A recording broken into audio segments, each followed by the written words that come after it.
ਵਾਹਿਗੁਰੂ ਸਾਹਿਬ JIO. ਕਬੁੱਧ ਚਵਾਵੈ ਸੋ ਕਿਤ ਠਾਇ, ਕਿਉ ਤਤ ਨ ਬੂਝੈ ਚੋਟਾ ਖਾਏ।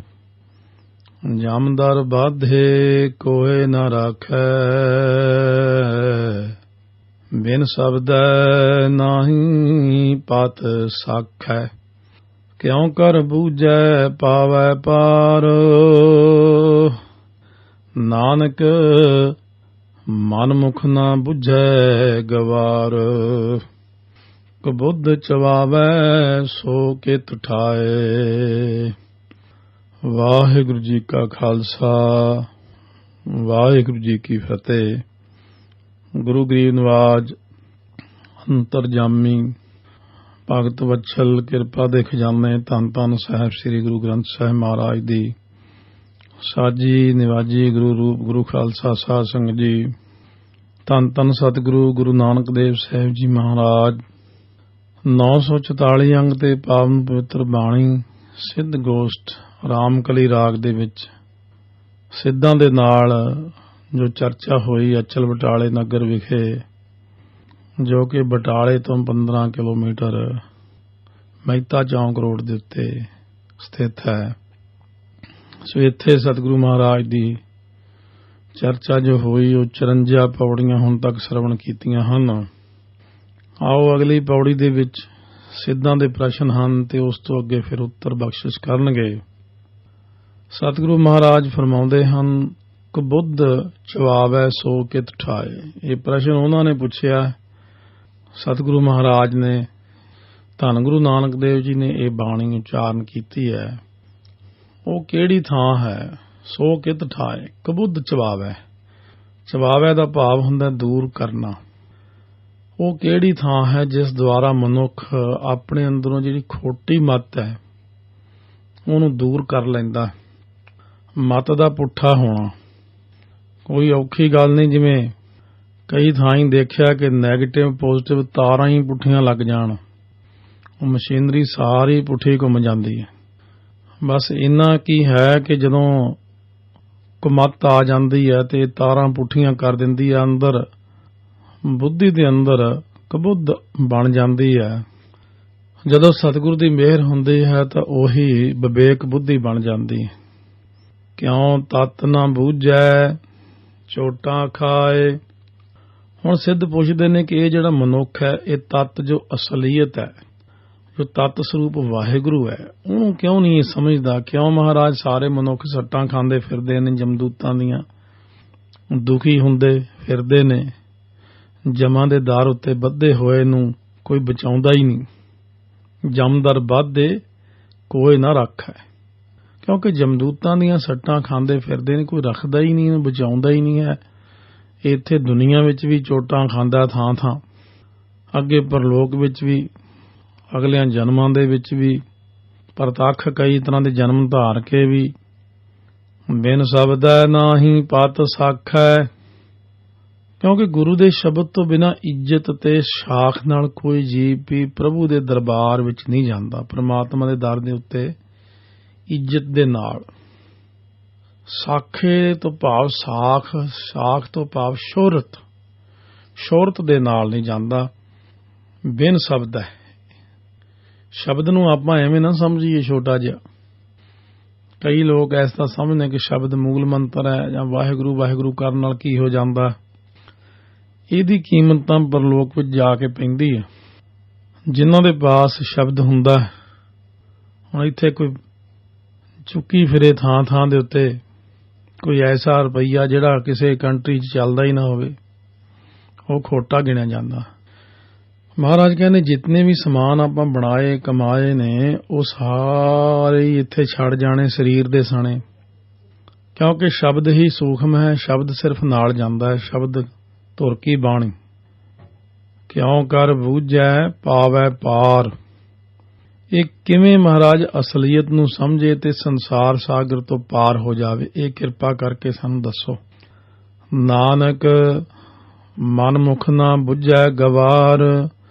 ਧੰਨ ਗੁਰੂ ਨਾਨਕ ਦੇਵ ਜੀ ਫਰਮਾਉਂਦੇ ਨੇ ਕਿ ਇਹ ਮਨਮੁਖ ਮੂਰਖ ਜੀਵ ਸਮਝਦਾ ਨਹੀਂ।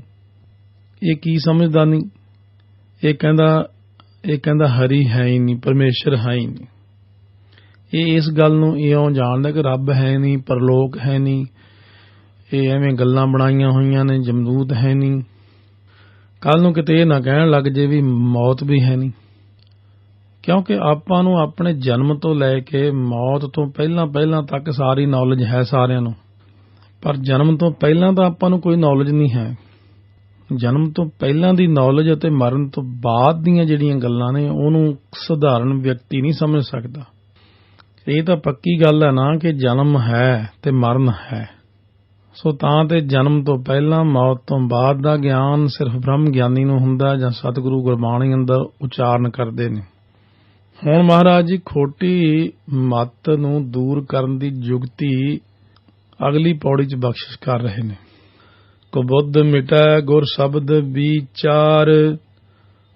ਸਤਿਗੁਰੂ ਦੇ ਸ਼ਬਦ ਨੂੰ ਵਿਚਾਰ ਕੇ, ਜਿਵੇਂ ਹੁਣ ਆਪਾਂ ਇਹ ਸ਼ਬਦ ਦੀ ਵਿਚਾਰ ਹੀ ਕਰ ਰਹੇ ਹਾਂ, ਜਿਵੇਂ ਦੱਖਣੀ ਓਂਕਾਰ ਬਾਣੀ ਸਿੱਧ ਗੋਸ਼ਟ, ਇਹ 52 ਅੱਖਰੀ ਬਾਣੀ, 7 ਬਾਣੀਆਂ ਪਹਿਲਾਂ ਕਥਾ, ਆਸਾ ਦੀ ਵਾਰ, ਸ੍ਰੀ ਸੁਖਮਨੀ ਸਾਹਿਬ।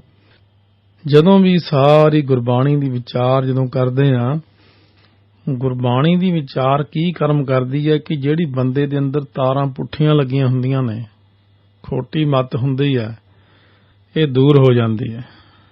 ਕਿਉਂਕਿ ਗੁਰਬਾਣੀ ਦੀ ਤਾਸੀਰ ਹੈ, ਇਹਦਾ ਪ੍ਰਭਾਵ ਹੈ। ਇਹ ਗੁਰਬਾਣੀ ਤੇ ਐਵੇਂ ਹੀ ਨਹੀਂ ਹੈ ਵੀ ਐਵੇਂ ਕਿਸੇ ਦੇਹਧਾਰੀ ਪਖੰਡੀ ਨੇ ਵੱਡੀ ਸਾਰੀ ਕਿਤਾਬ ਲਿਖੀ ਹੈ, ਪੜ੍ਹੋ ਭਾਈ ਭਲਾ ਹੋ ਜਾਏ, ਐਵੇਂ ਨਹੀਂ ਹੁੰਦਾ। ਕਿਉਂਕਿ ਸਤਿਗੁਰੂ ਦੇ ਵਿੱਚ ਸੱਤਾ ਹੈ, ਸਤਿਗੁਰੂ ਦੀ ਜ਼ੁਬਾਨ 'ਚ ਸੱਤਾ ਹੈ, ਸਤਿਗੁਰੂ ਦੇ ਨੇਤਰਾਂ 'ਚ ਸੱਤਾ ਹੈ। ਬ੍ਰਹਮ ਗਿਆਨੀ ਕੀ ਦ੍ਰਿਸ਼ਟ ਅੰਮ੍ਰਿਤ ਬਰਸੀ। ਸਤਿਗੁਰੂ ਦੇ ਕਦਮ ਜਿੱਥੇ ਪੈ ਗਏ, ਜਿੱਥੇ ਚਰਨ ਪਏ ਨੇ, ਜਿੱਥੇ ਜਾਏ ਬਹਿ ਮੇਰਾ ਸਤਿਗੁਰੂ ਸੋ ਥਾਨ ਸੁਹਾਵਾ ਰਾਮ ਰਾਜੇ। ਗੁਰਬਾਣੀ ਦੇ ਵਿੱਚ ਸੱਤਾ ਹੈ, ਤਾਕਤ ਹੈ। ਗੁਰਬਾਣੀ ਦੇ ਅੱਗੇ ਸਾਰੇ ਝੁਕਦੇ ਨੇ। ਜੇ ਆਪਾਂ ਕਹੀਏ ਫਲਾਣੇ ਥਾਂ ਤਾਂ ਐ ਹੋ ਗਿਆ ਸੀ, ਫਲਾਣ ਥਾਂ ਉਹ ਬਾਣੀ ਪੜ੍ਹਦਾ ਸੀ, ਉਹ ਬੰਦਿਆਂ 'ਚ ਕਮੀਆਂ ਨੇ। ਲੋਕਾਂ ਦੇ ਸਿਮਰਨ ਭਜਨ ਕਰਨ ਵਿੱਚ ਉਹ ਕਰੀ ਵੀ ਜਾਣਾ, ਨਾਲ ਕੁਰਹਿਤ ਕਰ ਲੈਣੀ ਜਾਂ ਗਲਤੀਆਂ ਕਰ ਲੈਣੀਆਂ ਜਾਂ ਗੁਰੂ ਮਰਿਆਦਾ ਦੇ ਵਿਰੁੱਧ ਚੱਲਣਾ। ਜਦੋਂ ਕੋਈ ਮਰਿਆਦਾ ਦਾ ਧਨੀ ਬਣ ਜਾਂਦਾ ਹੈ, ਮਰਿਆਦਾ ਨੂੰ ਕਮਾਉਂਦਾ ਹੈ, ਸਹੀ ਧਰਮ ਕਰਮ ਕਰਦਾ ਹੈ, ਜਦੋਂ ਮੰਨ ਲਓ ਭਈ ਕਈਆਂ ਦੇ ਕੰਮ ਨਹੀਂ ਬਣੇ, ਕਿਉਂਕਿ ਸਤਿਗੁਰੂ ਨੇ ਦਸਵੰਧ ਕੱਢਣ ਨੂੰ ਕਿਹਾ, ਉਹ ਦਸਵੰਧ ਹੀ ਨਹੀਂ ਕੱਢਦਾ। ਫਿਰ ਇਹ ਜਿਹੜੇ ਸਾਡੇ ਕਰਮ ਨੇ ਨਾ, ਇਹ ਗੁਰਾਂ ਦੇ ਕਹੇ ਹੋਏ ਬਚਨਾਂ ਨੂੰ ਕਮਾਉਣਾ, ਖਾਣਾ ਪੀਣਾ ਠੀਕ ਰੱਖਣਾ, ਪਹਿਰਨਾ ਠੀਕ ਰੱਖਣਾ, ਬੋਲਣਾ ਠੀਕ ਰੱਖਣਾ, ਸ਼ਰਧਾ ਪੂਰੀ ਰੱਖਣੀ। ਤਾਂ ਤੇ ਸਤਿਗੁਰੂ ਮਹਾਰਾਜ ਸੱਚੇ ਪਾਤਸ਼ਾਹ ਫਰਮਾਉਂਦੇ ਨੇ ਕਿ ਜਦੋਂ ਸ਼ਬਦ ਦੀ ਵਿਚਾਰ ਆਪਾਂ ਰੋਜ਼ ਕਰੀਏ, ਸੁਖਮਨੀ ਸਾਹਿਬ ਦਾ ਪਾਠ ਕਰਦੇ ਕਰਦੇ ਉਹਨੂੰ ਨਾਲ ਨਾਲ ਵਿਚਾਰਨਾ ਹੈ ਕਿ ਕੀ ਲਿਖਿਆ। ਸੰਤ ਸੰਗ ਅੰਤਰ ਪ੍ਰਭ ਡੀਠਾ, ਨਾਮ ਪ੍ਰਭੂ ਕਾ ਲਾਗਾ ਮੀਠਾ। ਸੁਖਮਨੀ ਸਾਹਿਬ ਦੇ ਪਾਠ ਦੀ ਵਿਚਾਰ ਕਰਨੀ। ਸੁਖਮਨੀ ਸਾਹਿਬ ਦੇ ਨਾਲ ਥਿੱਤੀ ਗੌੜੀ ਬਾਣੀ ਲਿਖੀ ਹੋਈ, ਕਿਤੇ ਪੜ੍ਹ ਕੇ ਦੇਖੋ ਉਹਦੇ ਅੰਦਰ ਕਿਤਨੀ ਡੂੰਘੀ ਵਿਚਾਰ ਮਹਾਰਾਜ ਨੇ ਬਖਸ਼ਿਸ਼ ਕੀਤੀ ਹੈ। ਸਤਿਗੁਰ ਭੇਟੈ ਮੋਖ ਦੁਆਰ। ਜਿਹੜਾ ਸਤਿਗੁਰੂ ਮਹਾਰਾਜ ਸੱਚੇ ਪਾਤਸ਼ਾਹ ਨੂੰ ਮਿਲਦਾ ਹੈ ਨਾ, ਜਦੋਂ ਆ ਕੇ ਕੋਈ ਸ਼ਰਧਾ ਭਾਵਨਾ ਨਾਲ ਮੱਥਾ ਟੇਕਦਾ, ਬੈਠਦਾ, ਵਿਚਾਰ ਸਰਵਣ ਕਰਦਾ ਹੈ, ਉਹਨੂੰ ਮੁਕਤੀ ਦਾ ਦਰ ਪ੍ਰਾਪਤ ਹੋ ਜਾਂਦਾ, ਬੰਧਨ ਮੁਕਤ ਹੋ ਜਾਂਦਾ। ਸਾਰੇ ਬੰਧਨ ਕੱਟਦੇ ਨੇ ਸਤਿਗੁਰੂ ਆਪ, ਕਿਉਂਕਿ ਸਤਿਗੁਰੂ ਸਭ ਤੋਂ ਵੱਡੇ ਨੇ, ਹੋਰ ਕੋਈ ਨਹੀਂ ਵੱਡਾ। ਸਾਰੇ ਜਾਣੇ ਬੰਧਨ ਕਟਵਾਉਣ ਨੂੰ ਫਿਰਦੇ ਨੇ ਕਿ ਸਾਡੇ ਬੰਧਨ ਕੱਟ ਦਿਓ, ਸਾਡੇ ਬੰਧਨ ਕੱਟ ਦਿਓ। ਇਸ ਦੇਹੀ ਕੋ ਸਿਮਰਹਿ ਦੇਵ, ਸੋ ਦੇਹੀ ਭਜ ਹਰ ਕੀ ਸੇਵ। ਤਤ ਨਾ ਚੀਨੈ ਮਨਮੁਖ ਜਲ ਜਾਏ। ਜਿਹੜਾ ਮਨਮੁਖ ਹੈ ਉਹ ਤਤ ਪ੍ਰਮਾਤਮਾ ਜੋ ਹੈ ਉਹਨੂੰ ਨਹੀਂ ਜਾਣਦਾ, ਮਨਮੁਖ ਅਸਲੀਅਤ ਨੂੰ ਪਛਾਣਦਾ ਹੀ ਨਹੀਂ, ਜਿਸ ਕਰਕੇ ਜਲ ਜਾਏ। ਕਾਹਦੇ 'ਚ ਮਨਮੁਖ ਜਲਦਾ? ਵਿਕਾਰਾਂ ਦੇ ਵਿੱਚ ਸੜ ਜਾਂਦਾ ਹੈ। ਕਾਮ ਕ੍ਰੋਧ ਕਾਇਆ ਕੋ ਗੱਲ ਹੈ, ਜਿਉਂ ਕੰਚਨ ਸੁਹਾਗਾ ਢਲ ਹੈ। ਕਿਉਂ ਮਹਾਰਾਜ ਇਹ ਚੋਟਾਂ ਕਿਉਂ ਖਾਂਦਾ? ਦੁਰਮਤ ਵਿਛੜ ਚੋਟਾਂ ਖਾਏ। ਹੁਣ ਸਤਿਗੁਰੂ ਮਹਾਰਾਜ ਸੱਚੇ ਪਾਤਸ਼ਾਹ ਕਹਿੰਦੇ ਕਿਉਂਕਿ ਦੁਰਮਤ, ਦੁਰ ਹੁੰਦੀ ਖੋਟੀ, ਮਤ ਹੁੰਦੀ ਬੁੱਧੀ। ਖੋਟੀ ਮਤ ਹੋਣ ਕਾਰਨ ਵਾਹਿਗੁਰੂ ਤੋਂ ਵਿਛੜ ਕੇ ਇਹ ਸੱਟਾਂ ਹੀ ਖਾਂਦਾ ਰਹਿੰਦਾ। ਕਿਉਂ ਤਤ ਨਾ ਬੂਝੈ ਚੋਟਾਂ ਖਾਏ, ਕੁਐਸਚਨ ਕੀਤਾ ਸੀ ਪਹਿਲਾਂ। ਮਾਨੈ ਹੁਕਮ ਸਭੇ ਗੁਣ ਗਿਆਨ, ਜਿਹੜਾ ਮਨੁੱਖ ਸਤਿਗੁਰੂ ਦਾ ਹੁਕਮ ਮੰਨਦਾ ਹੈ ਉਹਦੇ ਵਿੱਚ ਸਾਰੇ ਗੁਣ ਆ ਜਾਂਦੇ ਨੇ, ਸਾਰਾ ਤਰ੍ਹਾਂ ਬ੍ਰਹਮ ਗਿਆਨ ਹੀ ਹੋ ਜਾਂਦਾ ਮਨ ਨੂੰ। ਵਿਸ਼ਵਾਸ ਦੀ ਗੱਲ ਹੈ ਸਾਰੀ। ਜਿਨ੍ਹਾਂ ਦੇ ਅੰਦਰ ਵਿਸ਼ਵਾਸ ਹੈ, ਭਰੋਸਾ ਹੈ, ਉਹਨਾਂ ਨੂੰ ਸਭ ਪਤਾ ਹੈ। ਗੁਰਬਾਣੀ ਬਾਰੇ ਅਸਲ ਵਿੱਚ ਜੱਗ ਨੂੰ ਗਿਆਨ ਹੀ ਨਾ ਹੋ ਸਕਿਆ। ਫਿਰ ਗੁਰਬਾਣੀ ਤਾਂ ਇਤਨੀ ਵਧੀਆ ਹੈ ਕਿ ਖੱਤਰੀ, ਬ੍ਰਾਹਮਣ, ਸੂਦ, ਵੈਸ ਸਾਰਿਆਂ ਦਾ ਹੀ ਭਲਾ ਕਰਦੀ। ਇਹਨੂੰ ਤਾਂ ਕੋਈ ਵੀ ਦੁਨੀਆ ਦਾ ਕਿਸੇ ਵੀ ਧਰਮ ਦਾ ਬੰਦਾ ਪੜ੍ਹ ਲੇ, ਕਿਉਂਕਿ ਧੁਰ ਕੀ ਬਾਣੀ ਹੈ ਨਾ। ਬੜੇ ਬੜੇ ਫਕੀਰਾਂ ਦੀ ਸਾਂਝ ਰਹੀ ਗੁਰੂ ਘਰ ਨਾਲ, ਫਕਰਾਂ ਦੀ, ਮੀਆਂ ਮੀਰ ਜੀ ਦੀ, ਪੀਰ ਬੁੱਧੂ ਸ਼ਾਹ ਦੀ। ਉਹ ਖੁਦ ਗੁਰਬਾਣੀ ਪੜ੍ਹਦੇ ਸੀ, ਸੁਣਦੇ ਸੀ, ਕਿਉਂਕਿ ਉਹਦੇ ਵਿੱਚ ਸ਼ਾਂਤੀ ਹੈ। ਗੁਰਬਾਣੀ ਵਿੱਚ ਗੁਰਬਾਣੀ ਤਾਂ ਧੁਰ ਕੀ ਬਾਣੀ ਹੈ ਨਾ, ਧੁਰੋਂ ਆਈ ਹੋਈ। ਇੰਨਾ ਹੀ ਕਹਿਣਾ ਕਾਫੀ ਹੋਵੇਗਾ ਕਿ ਇਹ ਬਾਣੀ ਸਾਰੇ ਹੀ ਸੁਣਦੇ ਨੇ, ਹੁਣ ਵੀ ਸੁਣਦੇ ਨੇ। ਜਿਨ੍ਹਾਂ ਨੂੰ ਸੋਝੀ ਪੈ ਗਈ ਉਹ ਸੁਣਦੇ ਨੇ, ਉਹਨਾਂ ਦਾ ਭਲਾ ਹੁੰਦਾ, ਕਲਿਆਣ ਹੁੰਦੀ। ਗੁਰਬਾਣੀ ਤਾਂ ਇਸ ਤਰ੍ਹਾਂ, ਇਹ ਗੁਰਬਾਣੀ ਇਉਂ ਨਹੀਂ ਕਿ ਇੱਕ ਧਰਮ ਦੀ ਹੋਈ ਆ। ਗੁਰਬਾਣੀ ਤਾਂ ਇਉਂ ਜਿਵੇਂ ਦੁਨੀਆ ਭਰ ਵਿੱਚ ਰੋਟੀ ਸਾਰੇ ਖਾਂਦੇ ਨੇ, ਦੁੱਧ ਸਾਰੇ ਪੀਂਦੇ ਨੇ। ਕਿਸੇ ਦੇਸ਼ ਕੌਮ ਜਾਤ ਦਾ ਹੋਵੇ, ਦੁੱਧ ਤਾਂ ਸਾਰੇ ਪੀਂਦੇ ਆ, ਪਾਣੀ ਸਾਰੇ ਪੀਂਦੇ ਨੇ। ਸਾਂਝੀ ਚੀਜ਼ ਹੈ ਪਾਣੀ। ਧਰਤੀ ਉੱਤੇ ਸਾਰੇ ਹੀ ਰਹਿੰਦੇ ਨੇ, ਅੱਗ ਸਾਰੇ ਹੀ ਬਾਲਦੇ ਨੇ, ਆਕਾਸ਼ ਥੱਲੇ ਸਾਰੇ ਹੀ ਰਹਿੰਦੇ ਨੇ। ਉਹ ਸਾਰੀਆਂ ਚੀਜ਼ਾਂ ਵਾਹਿਗੁਰੂ ਦੀਆਂ ਨੇ। ਆਕਾਸ਼ ਹੈ, ਵਾਹਿਗੁਰੂ ਨੇ ਬਣਾਇਆ। ਆਕਾਸ਼ ਦੇ ਥੱਲੇ ਜੇ ਕੋਈ ਕਹੇ ਮੈਂ ਤਾਂ ਨਹੀਂ ਰਹਿਣਾ, ਇਹਦੇ ਥੱਲੇ ਤਾਂ ਦੂਜੇ ਧਰਮਾਂ ਲੋਕ ਰਹਿੰਦੇ, ਮੈਂ ਤਾਂ ਕਿਤੇ ਹੋਰ ਜਾ ਕੇ ਰਹਿਣਾ, ਕਿੱਥੇ ਰਹਿਣਾ ਹੋਰ। ਜੇ ਕੋਈ ਕਹੇ ਮੈਂ ਪਾਣੀ ਨਹੀਂ ਪੀਂਦਾ ਕਿਉਂਕਿ ਪਾਣੀ ਤਾਂ ਫਲਾਨੀ ਕੌਮ ਦੇ ਲੋਕ ਪੀਂਦੇ, ਮੈਂ ਨਹੀਂ ਪੀਣਾ। ਪਾਣੀ ਤਾਂ ਪੀਣਾ ਹੀ ਪੈਣਾ, ਰੋਟੀ ਖਾਣੀ ਪੈਣੀ ਹੈ। ਇਹ ਗੁਰਬਾਣੀ ਹੈ। ਗੁਰਬਾਣੀ ਨੂੰ ਜਿਸਨੇ ਵੀ ਪੜ੍ਹਿਆ ਹੈ ਉਸੇ ਦਾ ਹੀ ਭਲਾ ਹੋ ਗਿਆ। ਜਿਵੇਂ ਸੁਖਮਨੀ ਸਾਹਿਬ ਦੀ ਕਥਾ ਵੀ ਦੱਸਿਆ ਸੀ ਨਾ ਕਿ ਸੰਤ ਬਾਬਾ ਕਿਰਪਾਲ ਸਿੰਘ ਜੀ ਅਮੀਰ ਭੰਡਾਰ ਪੁਸਤਕਾਂ ਆਪਾਂ ਪੜ੍ਹਦੇ, ਪੋਥੀਆਂ। ਜਦੋਂ ਪਾਕਿਸਤਾਨ ਬਣਿਆ ਨਵਾਂ ਭਾਰਤ ਪਾਕਿਸਤਾਨ, ਉੱਥੇ ਇੱਕ ਮੁਸਲਮਾਨ ਜਿਹੜਾ ਅੰਮ੍ਰਿਤਸਰ ਸੀ, ਬਹੁਤ ਗਰੀਬੀ ਸੀ ਉਹਦੇ ਤੇ। ਉੱਥੇ ਸੰਗਤ ਦੇ ਜੋੜੇ ਝਾੜਿਆ ਕਰੇ। ਮਹਾਂਪੁਰਖ ਆਏ ਤੇ ਉਹ ਦੇਖ ਕੇ ਮਹਾਂਪੁਰਖਾਂ ਦੇ ਚਰਨੀ ਪੈ ਗਿਆ, ਮੈਂ ਬਹੁਤ ਗਰੀਬ ਹਾਂ, ਮੈਨੂੰ ਕੋਈ ਕਲਾਮ ਦੱਸੋ। ਇਹ ਉਰਦੂ ਦੀ ਬੋਲੀ ਚ ਆਪਾਂ ਤੁਕ ਕਹਿ ਦਿੰਦੇ, ਗੁਰਬਾਣੀ ਉਹ ਕਲਾਮ ਕਹਿ ਦਿੰਦੇ। ਮਹਾਂਪੁਰਸ਼ ਕਹਿਣ ਲੱਗੇ, ਪ੍ਰਭ ਕੈ ਸਿਮਰਨ ਰਿੱਧ ਸਿੱਧ ਨੌ ਨਿੱਧ, ਤੂੰ ਇੰਨੇ ਹੀ ਚੱਲ ਬੜਿਆ ਕਰ, ਇੰਨੇ ਨਾਲ ਹੀ ਕਿਰਪਾ ਹੋ ਜਾਏ। ਸੋ ਸਮਾਂ ਪੈ ਕੇ ਉਹਦੇ ਕੋਲੇ ਬਹੁਤ ਛੇਤੀ ਕਾਰਾਂ, ਕੋਠੀਆਂ, ਟਰੱਕ ਹੋ ਗਏ, ਅਮੀਰ ਹੋ ਗਿਆ। ਗੁਰਬਾਣੀ ਨਹੀਂ ਕਹਿੰਦੀ ਕਿ ਮੈਂ ਕਿਸੇ ਦਾ ਭਲਾ ਨਹੀਂ ਕਰਨਾ, ਕਿ ਮੈਨੂੰ ਫਲਾਨਾ ਨਾ ਪੜੇ। ਗੁਰਬਾਣੀ ਨੇ ਤਾਂ ਸਾਰਿਆਂ ਨੂੰ ਖੁੱਲੀ ਛੁੱਟੀ ਦਿੱਤੀ ਹੈ। ਹਰਿਮੰਦਰ ਸਾਹਿਬ ਜਿਵੇਂ ਸਾਰੇ ਹੀ ਆ ਸਕਦੇ ਨੇ, ਕਿਸੇ ਨੂੰ ਮਨਾ ਨਹੀਂ ਹੈ। ਗੁਰੂ ਘਰ ਵਿੱਚ ਕੋਈ ਵੀ ਆ ਸਕਦਾ, ਲੰਗਰ ਵਿੱਚ ਕੋਈ ਵੀ ਬੈਠ ਸਕਦਾ ਹੈ।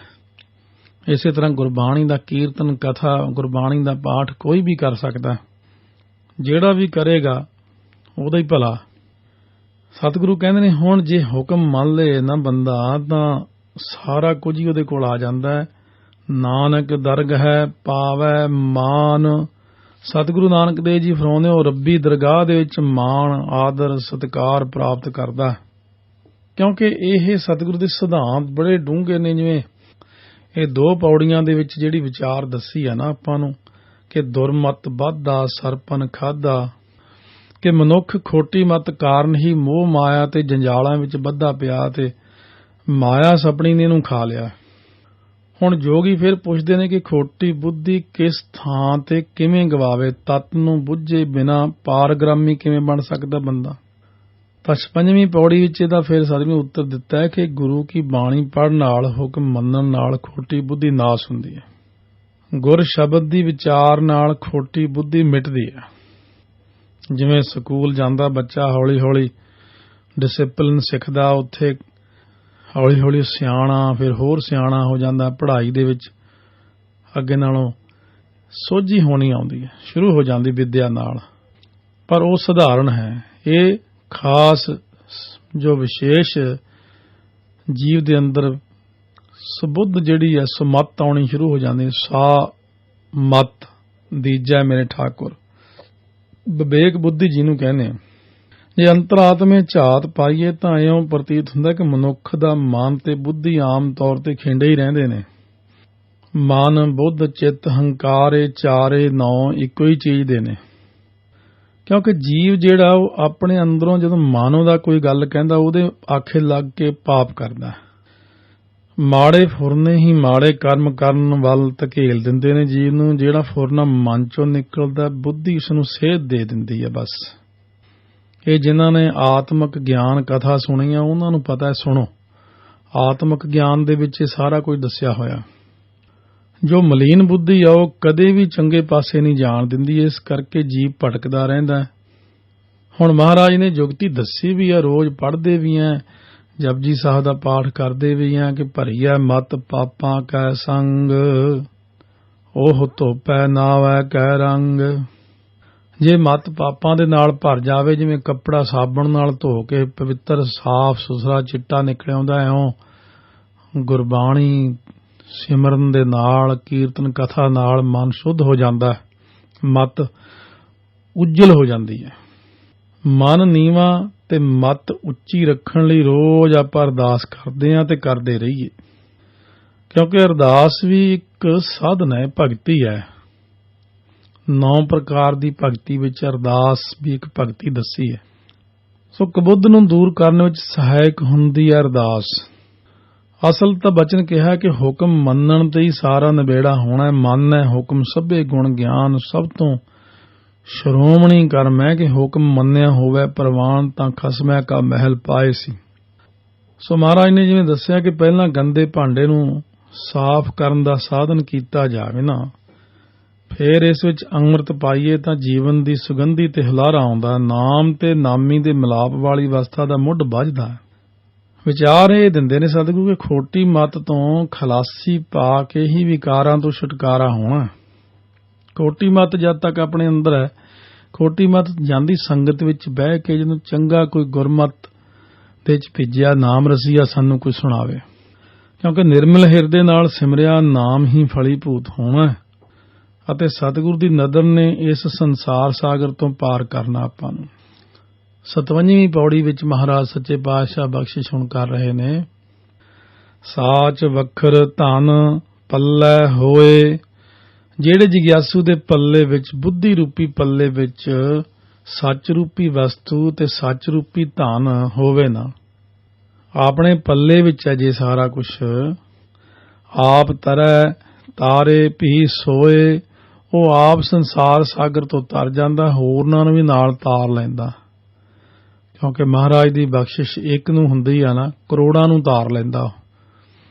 ਉਹਦੇ ਕੋਲ ਸਮਰੱਥਾ ਹੋ ਜਾਂਦੀ। ਇੱਕ ਬੰਦੇ ਕੋਲ ਬਹੁਤ ਪੈਸੇ ਇਕੱਠੇ ਹੋ ਜਾਣ ਤੇ ਉਹ ਬਹੁਤ ਵੱਡਾ ਸ਼ਿਪ ਲੈ ਲਵੇ, ਉਹ 5-10 ਹਜ਼ਾਰ ਬੰਦਾ ਉੱਤੇ ਚੜਾ ਕੇ ਪਾਰ ਕਰ ਸਕਦਾ। ਉਹ ਕਹਿੰਦਾ ਚਲੋ ਤੁਹਾਡੇ ਕੋਲ ਨਹੀਂ ਪੈਸੇ ਤਾਂ ਮੈਂ ਤੁਹਾਨੂੰ ਸਾਰਿਆਂ ਨੂੰ ਪਾਰ ਕਰਾ ਦਿੰਦਾ।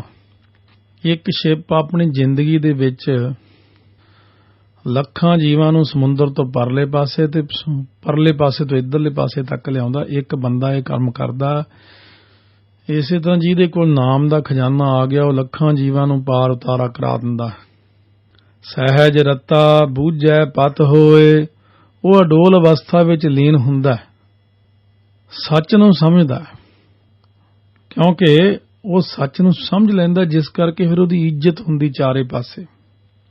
ਉਸ ਗੁਰਮੁਖ ਦੀ ਕੀਮਤ ਨੂੰ ਕੌਣ ਪਾ ਸਕਦਾ ਕਿ ਕਿੰਨੀ ਵੱਡੀ ਕੀਮਤ ਆ ਉਹਦੀ।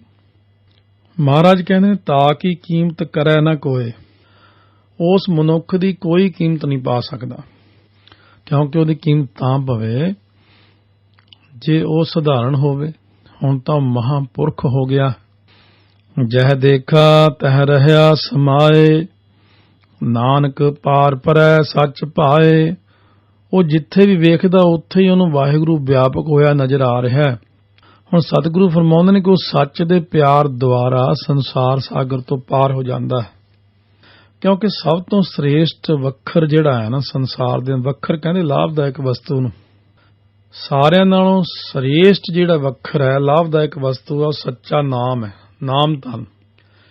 ਹੁਣ ਜਿਹਦੇ ਪੱਲੇ ਹੋਵੇ ਨਾਮ ਧਨ, ਉਹ ਜਿੱਥੇ ਆਪ ਤਰਦਾ ਹੈ ਉਹ ਆਪਣੇ ਸੰਗੀਆਂ ਸਾਥੀਆਂ ਨੂੰ ਵੀ ਸੰਸਾਰ ਸਾਗਰ ਤੋਂ ਸਤਿਗੁਰੂ ਦੇ ਉਪਦੇਸ਼ ਰਾਹੀਂ ਤਰਾ ਲੈਂਦਾ। ਨਾ ਕਿ ਉਹ ਕਹਿੰਦਾ ਮੈਂ ਤਾਰਦਾ ਨਹੀਂ। ਕਹਿੰਦੇ ਭਾਈ ਇੱਧਰ ਆਓ, ਬੈਠੋ ਮੇਰੇ ਕੋਲ, ਸਾਰੇ ਬਾਣੀ ਸੁਣੋ, ਤੁਸੀਂ ਭਾਈ ਅੰਮ੍ਰਿਤ ਛਕੋ, ਗੁਰੂ ਵਾਲੇ ਬਣੋ, ਪਾਠ ਕਰਿਆ ਕਰੋ, ਆਹ ਖੋਟਾ ਕੰਮ ਨਹੀਂ ਕਰਨਾ, ਆਹ ਉਗਣ ਨਹੀਂ ਕਰਨਾ। ਉਹ ਸਾਨੂੰ ਸੋਝੀ ਦੇ ਦਿੰਦੇ ਨੇ। ਜਿਹਦੇ ਚਰਨਾਂ ਵਿੱਚ ਸੱਚੀ ਸ਼ਰਧਾ, ਪਰਮਾਤਮਾ ਦੇ ਚਰਨਾਂ ਵਿੱਚ, ਉਹਦੇ ਹਿਰਦੇ ਅੰਦਰ ਸੱਚੀ ਸ਼ਰਧਾ ਲੱਗ ਜਾਂਦੀ ਹੈ, ਪਰਮਾਤਮਾ ਦੇ ਚਰਨਾਂ ਨਾਲ ਜੁੜ ਜਾਂਦਾ, ਪਖੰਡ ਨਹੀਂ। ਉਸ ਉੱਤੇ ਨਾਮ ਸਿਮਰਨ ਦਾ ਰੰਗ ਬਹੁਤ ਛੇਤੀ ਚੜ੍ਹਦਾ। ਉਹਦੇ ਮਨ ਵਿੱਚ ਸ਼ਾਂਤੀ ਹੁੰਦੀ ਹੈ, ਸਥਿਰਤਾ ਹੁੰਦੀ ਹੈ, ਟਿਕਾਊ ਬਣ ਜਾਂਦਾ ਹੈ। ਉਹ ਸਾਰੇ ਕਿਤੇ ਇੱਕ ਵਾਹਿਗੁਰੂ ਨੂੰ ਦੇਖਦਾ, ਕਿਸੇ ਨਾਲ ਤਾਂ ਹੀ ਉਹਦਾ ਵੈਰ ਭਾਵ ਨਹੀਂ ਹੁੰਦਾ। ਹੁਣ ਜਿਨ੍ਹਾਂ ਦੇ ਪੱਲੇ ਸੱਚਾ ਧਨ ਹੁੰਦਾ, ਉਹਨਾਂ ਦੀ ਹਰ ਥਾਂ ਹੀ ਇੱਜ਼ਤ ਹੁੰਦੀ ਆ, ਉਹਨਾਂ ਦੀ ਕੀਮਤ ਕੋਈ ਕਹਿ ਹੀ ਨਹੀਂ ਸਕਦਾ, ਦੱਸ ਹੀ ਨਹੀਂ ਸਕਦਾ। ਮਹਾਰਾਜ ਕਹਿੰਦੇ ਇਹ ਸਮਝ ਲਓ, ਤੱਤ ਸਿਧਾਂਤ ਦੀ ਗੱਲ ਹੈ ਕਿ ਸੱਚੇ ਨਾਲ ਪ੍ਰੇਮ ਲਾਉਣ ਤੇ ਹੀ ਸੱਚੇ ਧਨ ਦੀ ਪ੍ਰਾਪਤੀ ਹੁੰਦੀ ਹੈ। ਸਾਚ ਕਹੋ ਸੁਣ ਲਿਓ ਸਭ ਹੈ, ਜਿਨ ਪ੍ਰੇਮ ਕੀਓ ਤਿਨ ਹੀ ਪ੍ਰਭ ਪਾਇਓ। ਅੱਗੇ ਹੋਰ ਪ੍ਰਸ਼ਨ ਕਰਦੇ ਹਨ। ਸੋ ਸ਼ਬਦ ਕਾ ਕਹਾਂ ਵਾਸ ਕਥੀਅਲੇ, ਜਿਤ ਤਰੀਐ ਭਵਜਲ ਸੰਸਾਰੋ। ਹੁਣ ਕਹਿੰਦੇ ਜਿਹੜਾ ਤੁਸੀਂ ਉਹ ਕਿਹਾ ਕਿ ਉਹ ਸ਼ਬਦ ਨਾਲ ਜੁੜੋ, ਸ਼ਬਦ ਦੀ ਕਮਾਈ ਕਰੋ, ਉਹ ਕਿਹੜਾ ਸ਼ਬਦ ਹੈ? ਉਹ ਸ਼ਬਦ ਦਾ ਵਾਸਾ ਕਿੱਥੇ ਕਿਹਾ ਜਾਂਦਾ ਹੈ? ਜਿਸ ਸ਼ਬਦ ਦੁਆਰਾ ਸੰਸਾਰ ਸਾਗਰ ਤੋਂ ਤਰਿਆ ਜਾਂਦਾ ਹੈ। ਤ੍ਰੈ ਸਤ ਅੰਗੁਲ ਵਾਈ ਕਹੀਐ, ਤਿਸ ਕਹੋ ਕਵਨ ਆਧਾਰੋ। ਇਹ ਜਿਹੜੀ ਤ੍ਰੈ ਤੇ ਸੱਤ 10, ਤ੍ਰੈ 3 7 ਹੋ ਗਈ, 7 ਤੇ 3 10 ਉਂਗਲ ਦੀ ਬਰਾਬਰਤਾ, ਭਾਵ 10 ਉਂਗਲ ਦੇ ਮਾਪ ਦੀ ਜਿਹੜੀ ਤੁਸੀਂ ਕਹੀ ਹੈ ਨਾ, ਇਹ ਪ੍ਰਾਣ ਜਿਹਨੂੰ 10 ਉਂਗਲ ਦਾ ਪ੍ਰਮਾਣ ਭਾਵ ਸਵਾਸ ਕਹੀ ਦਾ, ਦੱਸੋ ਫਿਰ ਉਹਦਾ ਕੌਣ ਆਸਰਾ ਹੈ? 10 ਕੀ ਉਂਗਲਾਂ ਨੇ ਨਾ, ਮੂੰਹ ਤੋਂ ਲੈ ਕੇ ਜਿੱਥੋਂ ਤੱਕ ਸਵਾਸ ਚੱਲਦਾ, ਇਹਦਾ ਆਸਰਾ ਕੌਣ ਹੈ? ਉਹਦਾ ਆਧਾਰ ਕੀ ਹੈ? ਬੋਲੇ ਖੇਲੇ ਅਸਥਿਰ ਹੋਵੇ, ਕਿਉਂ ਕਰ ਅਲਖ ਲਖਾਏ। ਜੋ ਜੀਵ ਆਤਮਾ ਸਰੀਰ ਵਿੱਚ ਬੋਲਦਾ ਹੈ, ਖੇਡਦਾ ਹੈ, ਉਹ ਸਦਾ ਲਈ ਕਿਵੇਂ ਅਡੋਲ ਹੋ ਸਕਦਾ ਹੈ? ਕਿਉਂ ਕਰ ਅਲਖ ਲਖਾਏ। ਕਿਸ ਤਰ੍ਹਾਂ ਉਹ ਅਲਖ ਵਾਹਿਗੁਰੂ ਨੂੰ ਸਮਝ ਸਕਦਾ ਹੈ? ਅਲਖ ਜੋ ਲਖਣ ਤੋਂ ਜਾਣਨ ਤੋਂ ਰਹਿਤ ਹੈ। ਸੁਣ ਸੁਆਮੀ ਸੱਚ ਨਾਨਕ ਪ੍ਰਣਵੈ, ਆਪਣੇ ਮਨ ਸਮਝਾਏ। ਧੰਨ ਗੁਰੂ ਨਾਨਕ ਦੇਵ ਜੀ ਫਰਮਾਉਂਦੇ ਨੇ ਕਿ ਹੇ ਸੁਆਮੀ ਤੂੰ ਸੁਣ, ਮੈਂ ਉਹ ਬੇਨਤੀ ਕਰਦਾ ਕਿ ਜਿਸ ਦੁਆਰਾ ਮੈਂ ਆਪਣੇ ਮਨ ਨੂੰ ਸਮਝਾਇਆ ਹੈ ਨਾ, ਉਹ ਤੈਨੂੰ ਉੱਤਰ ਦੱਸਦੇ ਆ ਕਿਸ ਪ੍ਰਕਾਰ ਸਮਝਾਇਆ ਹੈ। ਗੁਰਮੁਖ ਸ਼ਬਦੇ ਸੱਚ ਲਿਵ ਲਾਗੈ, ਕਰ ਨਦਰੀ ਮੇਲ ਮਿਲਾਏ। ਜਿਸ ਗੁਰਮੁਖ ਦੀ ਭਾਵ ਗੁਰੂ ਦੇ ਸ਼ਬਦ ਰਾਹੀਂ ਸੱਚੇ ਵਾਹਿਗੁਰੂ ਵਿੱਚ ਲਿਵ ਲੱਗਦੀ ਹੈ ਨਾ, ਉਸ ਨੂੰ ਵਾਹਿਗੁਰੂ ਆਪਣੀ ਮਿਹਰ ਦੀ ਨਜ਼ਰ ਕਰਕੇ ਆਪਣੇ ਨਾਲ ਮਿਲਾ ਲੈਂਦਾ। ਥੋੜੇ ਜਿਹੇ ਉੱਤਰ ਅਗਲੀ ਪੌੜੀ ਚ ਆਉਣੇ, ਹਲੇ ਸ਼ੁਰੂ ਨਹੀਂ ਹੋਏ, ਪਿੱਛੋਂ ਥੋੜਾ ਜਿਹਾ ਉੱਤਰ ਇੱਕ ਦੇ ਰਹੇ ਨੇ ਸਤਿਗੁਰੂ ਮਹਾਰਾਜ। ਅਗਲੀ ਪੌੜੀ ਵਿੱਚ ਸਾਰਾ ਉੱਤਰ ਦੇਣਗੇ। ਆਪੇ ਦਾਨਾ ਆਪੇ ਬੀਨਾ, ਪੂਰੇ ਭਾਗ ਸਮਾਏ। ਉਹ ਵਾਹਿਗੁਰੂ ਆਪਣੀ ਮਿਹਰ ਦੀ ਨਜ਼ਰ ਕਰਕੇ ਜਦੋਂ ਮਿਲਾ ਲੈਂਦਾ ਨਾ, ਉਹ ਕਿਉਂਕਿ ਵਾਹਿਗੁਰੂ ਆਪ ਹੀ ਦਿਲ ਦੀ ਜਾਣਨ ਵਾਲਾ ਹੈ, ਆਪ ਹੀ ਜੀਵ ਦੀ ਹਾਲਤ ਨੂੰ ਵੇਖਣ ਵਾਲਾ ਹੈ। ਪੂਰੇ ਭਾਗਾਂ ਨਾਲ ਗੁਰਮੁਖ ਉਸ ਪਰਮੇਸ਼ਰ ਚ ਲੀਨ ਹੋ ਜਾਂਦਾ ਹੈ, ਕਿਉਂਕਿ ਨਦਰ ਨਾਲ ਮੇਲ ਮਿਲਾਉਂਦਾ ਹੈ। ਸੋ ਇਹ ਅੱਖਰ ਕਈ ਵਾਰੀ ਗੁਰਬਾਣੀ ਵਿੱਚ ਆਉਂਦੇ ਨੇ, ਦਾਨਾ ਬੀਨਾ। ਦਾਨਾ ਜੋ ਦਿਲ ਦੀ ਜਾਣਨ ਵਾਲਾ, ਅੰਤਰਜਾਮੀ। ਅੱਖਰ ਇੱਕ ਵਰਤਦੇ ਆਪਾਂ ਦੂਰ ਬੀਨ, ਬੀਨ ਹੁੰਦਾ ਵੇਖਣਾ। ਆਪੇ ਦਾਨਾ ਆਪੇ ਬੀਨਾ, ਉਹ ਦਾਨਾ ਹੈ, ਅੰਤਰਜਾਮੀ ਹੈ, ਦਾਨੇ ਸੁਭਾਅ ਵਾਲਾ, ਬਹੁਤ ਅੱਛਾ ਦਿਆਲੂ ਕਿਰਪਾਲੂ ਪਰਮੇਸ਼ਰ। ਹੁਣ ਪਿਛਲੀ ਪੌੜੀ ਜੋ ਹੈ ਉਹਦੇ ਹੁਣ ਜਵਾਬ ਦੇਣੇ ਸ਼ੁਰੂ ਕੀਤੇ ਨੇ ਸਿੱਧਾਂ ਨੂੰ। ਸੋ ਸ਼ਬਦ ਕਉ ਨਿਰੰਤਰ ਵਾਸ ਅਲਖੰ, ਜੈ ਦੇਖਾ ਤਹਿ ਸੋਈ। ਕਹਿੰਦੇ ਨੇ ਉਹ ਸ਼ਬਦ ਦਾ ਪਸਾਰਾ ਹਰੇਕ ਦੇ ਅੰਦਰ ਇੱਕ ਰਸ ਹੈ। ਪੁੱਛਿਆ ਸੀ ਨਾ, ਉਹ ਸ਼ਬਦ ਕਿਹੜਾ ਹੈ ਜਿਹੜਾ ਤੁਸੀਂ ਕਹਿੰਦੇ ਜਿਹਦੇ ਜਾਪ ਨਾਲ ਭਲਾ ਹੋ ਜਾਂਦਾ ਹੈ? ਇੰਨੀ ਤੁਸੀਂ ਸ਼ਬਦ ਦੀ ਮਹਿਮਾ ਕੀਤੀ ਹੈ। ਮਹਾਰਾਜ ਕਹਿੰਦੇ ਉਹ ਸ਼ਬਦ ਇੱਕ ਰਸ ਹੈ, ਸਾਰੇ ਥਾਵਾਂ ਦੇ ਉੱਤੇ ਕੋਈ ਥਾਂ ਖਾਲੀ ਨਹੀਂ ਉਹਦੇ ਤੋਂ ਬਿਨਾਂ। ਜਿੱਥੇ ਦੇਖਾਂ ਉੱਥੇ ਹੀ ਹੈ ਉਹ ਅਲੱਖ ਵਾਹਿਗੁਰੂ, ਹਰ ਥਾਂ ਤੇ ਹੈ। ਜਿੱਥੇ ਮੈਂ ਵੇਖਦਾ, ਕਹਿੰਦੇ ਮੈਨੂੰ ਤਾਂ ਹੁਣ ਉੱਥੇ ਦਿਖਣ ਲੱਗ ਪਿਆ, ਤੁਸੀਂ ਵੀ ਮਿਹਨਤ ਕਰੋ ਤੁਹਾਨੂੰ ਵੀ ਦਿਖੇਗਾ। ਪਵਨ ਕਾ ਵਾਸਾ ਸੁਨ ਨਿਵਾਸਾ ਅਕਲ ਕਲਾ ਧਰ ਸੋਈ। ਜਿਵੇਂ ਪਵਨ ਤੋਂ ਭਾਵ ਸ਼ਬਦ ਦਾ ਵਾਸਾ ਹਰ ਥਾਂ ਤੇ ਹੈ ਨਾ, ਤਿਵੇਂ ਸੁਨ ਪ੍ਰਭੂ ਦਾ ਨਿਵਾਸ ਵੀ ਹਰ ਥਾਂ ਤੇ ਹੀ ਹੈ। ਹਰ ਜਗ੍ਹਾ ਦੇ ਉੱਤੇ ਵਾਸਾ ਹੈ ਵਾਹਿਗੁਰੂ ਦਾ। ਸ਼ਬਦ ਵਿਆਪਕ ਰੂਪ 'ਚ ਹੈ। ਸ਼ਬਦ ਦੀ ਸਮਝ ਇਹਦੇ ਵਿੱਚ ਪ੍ਰਵੇਸ਼ ਹੋਇਆਂ ਹੀ ਅਸਲ ਵਿੱਚ ਲੱਗਦੀ ਹੈ। ਜੇ ਆਪਾਂ ਕਹੀਏ ਕਿ ਇਹਦੀ ਵਿਆਖਿਆ ਕੋਈ ਬੰਦਾ ਕਰ ਸਕਦਾ ਹੋਵੇ ਤਾਂ ਵਿਆਖਿਆ ਸਾਰੇ ਕਰ ਦੇਣ। ਨਹੀਂ, ਕੱਲੀ ਵਿਆਖਿਆ ਤਾਂ ਸਿਰਫ ਜਣਾ ਦਿੱਤਾ ਹੈ। ਵਿਆਖਿਆ ਤਾਂ ਇਉਂ ਹੈ ਜਿਵੇਂ ਆਪਾਂ ਕਿਸੇ ਏਅਰਪੋਰਟ ਦੇ ਉੱਤੇ ਜਾ ਕੇ ਦੇਖ ਲਈਏ, ਦੂਰੋਂ ਜਹਾਜ਼ ਨੂੰ ਉੜਦਿਆਂ ਰੋਜ਼ ਦੇਖਦੇ ਹਾਂ, ਉਤਰਦਿਆਂ ਦੇਖਦੇ ਹਾਂ, ਪਰ ਇੱਕ ਦਿਨ ਜਦੋਂ ਆਪ ਵਿੱਚ ਬੈਠ ਕੇ ਸਫ਼ਰ ਕੀਤਾ ਤਾਂ ਉਸ ਸਫ਼ਰ ਦਾ ਜਿਹੜਾ ਗਿਆਨ ਆ ਉਹ ਉਸੇ ਨੂੰ ਹੀ ਹੋ ਸਕਦਾ ਜਿਹੜਾ ਉਹਦੇ ਵਿੱਚ ਬੈਠ ਕੇ ਯਾਤਰਾ ਕਰਦਾ। ਇਸੇ ਤਰ੍ਹਾਂ ਸ਼ਬਦ ਦਾ ਅਭਿਆਸ ਕਰਨ ਵਾਲੇ ਅਭਿਆਸੀ ਨੂੰ ਹੀ ਉਹ ਰਸਤਾ ਖੁੱਲਦਾ, ਦੂਜੇ ਨੂੰ ਉਹ ਰਸਤਾ ਹੀ ਨਹੀਂ ਖੁੱਲਦਾ। ਕਹੋ ਕਬੀਰ ਗੂੰਗਾ ਗੁੜ ਖਾਇਆ, ਪੁੱਛੇ ਤੇ ਕਿਆ ਕਹੀਆ।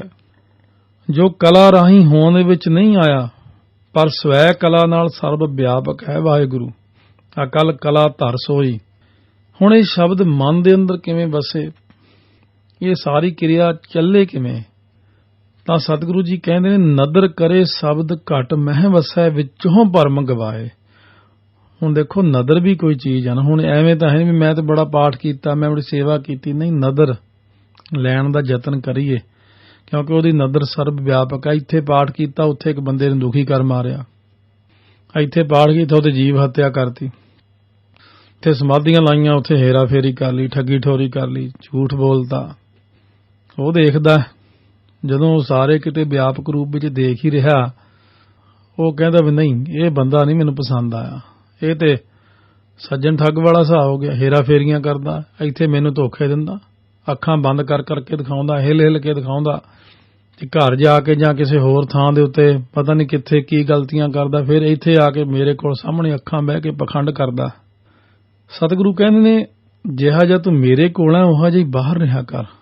ਹਰ ਜਗ੍ਹਾ ਜੀਓ ਮੈਲੇ ਬਾਹਰੋਂ ਨਿਰਮਲ ਦੀ ਅਵਸਥਾ ਨਾ ਬਣਾ, ਜੀਓ ਨਿਰਮਲ ਬਾਹਰੋਂ ਨਿਰਮਲ, ਇਹ ਅਵਸਥਾ ਹੋਣੀ ਚਾਹੀਦੀ ਹੈ। ਹੁਣ ਜਿਸ ਉੱਤੇ ਮਹਾਰਾਜ ਕਹਿੰਦੇ ਵਾਹਿਗੁਰੂ ਆਪਣੀ ਨਦਰ ਕਰਦੇ, ਉਹਦੇ ਹਿਰਦੇ 'ਚ ਸ਼ਬਦ ਵਸ ਜਾਂਦਾ ਹੈ। ਨਦਰ ਕਰੇ ਸ਼ਬਦ ਘਟ ਮਹਿ ਵਸੈ, ਵਿੱਚੋਂ ਭਰਮ ਗਵਾਏ। ਜੋ ਉਹਦੇ ਅੰਦਰੋਂ ਸਾਰੇ ਭਰਮ ਦੂਰ ਕਰ ਦਿੰਦਾ। ਜਿਵੇਂ ਘੁੱਪ ਗਾੜੇ ਹਨੇਰੇ ਵਿੱਚ ਇੱਕਦਮ ਲਾਈਟ ਜਲ ਜਾਵੇ, ਲਾਈਟ ਬਲ ਜਾਵੇ, ਪ੍ਰਕਾਸ਼ ਹੋ ਜਾਵੇ ਤਾਂ ਸਾਰਾ ਭਰਮ ਦੂਰ ਹੋ ਜਾਂਦਾ, ਸਾਰੇ ਪ੍ਰਕਾਰ ਦਾ ਡਰ ਦੂਰ ਹੋ ਜਾਂਦਾ।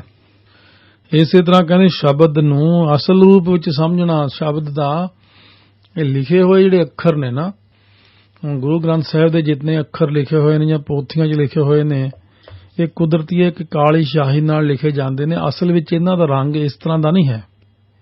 ਇਹਨਾਂ ਦਾ ਰੰਗ ਬਿਲਕੁਲ ਜਿਵੇਂ ਨਵਾਂ ਸੋਨਾ ਚਮਚਮ ਚਮਕਦਾ ਹੈ।